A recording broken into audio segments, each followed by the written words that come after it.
देखो दीर्घ 15 वर्ष है संपादक दायित्व नहीं आम करुचु प्रति वर्ष किसी ना किसी चेंज चिंता करूँ जेहेतु आम बेरिकेड प्रोब्लेम थी एथर एनएसी सहायता बेरिकेड बहुत सुंदर बेरिकेड करते प्रत्येक स्कूल पीटी खेल शिक्षक मैंने आसिक आमको सहयोग करते एथर आम गोटे गोटे जिन देखिलु केबे आम 9टा टीम रू अधिक पार्टिसिपेट करूँ डांस ए वर्ष 11टा टीम आम डांस पार्टिसिपेट कले जोटा गोटे प्रथम थर है आउ 30 रू ऊर्ध्व पिला फैंसी ड्रेस भाग नहीं आ समस्त स्कूल कॉलेज आईटीआई सबू पिला माने हमरो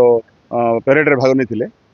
प्राय 700 प्राइज आम पुरस्कार दिगला आमर आज विधायक आसिक पताका उत्तोलन करते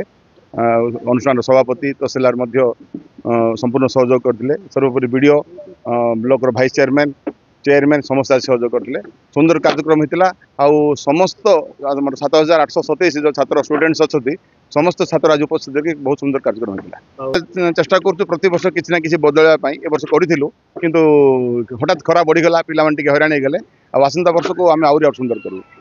आज 76तम साधारणतंत्र दिवस उपलक्षे आम कोटपाड़ एनएसी एवं ब्लॉक रे जो कार्यक्रम आयोजित होता से कार्यक्रम रे प्रत्येक ब्लॉक रो एवं एनएसी रो सब स्कूल एठारे पार्टिसिपेट करथिले एवं सेमान प्राइज पाइथिले मते मु गोटे कथा कहबाक चाहे बोधे डिवाइडेड आमर कोरापुट डिस्ट्रिक्ट रे कोटपाड़ भली जो प्रिपरेशन आउ जो माने लोकंकर पब्लिक रो तथा स्कूल पिलामनकर जो पार्टिसिपेशन आउ श्रद्धा जो अच्छी बोधे कोरापुट डिस्ट्रिक्ट रे कोड नथिबो आग अपेक्षा ए वर्ष अरेंजमेंट सरका आमर सेक्रेटरी गणेश पंडा तथा प्रेसिडेंट तहसीलदार सर आउ प्रत्येक स्कूल रो पीटी सर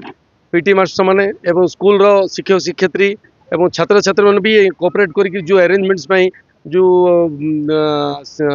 काम करिसेंती से बहुत बहुत धन्यवाद दी आज साधारणतंत्र दिवस उपलक्षे समस्त शुभेच्छा और धन्यवाद दूँ।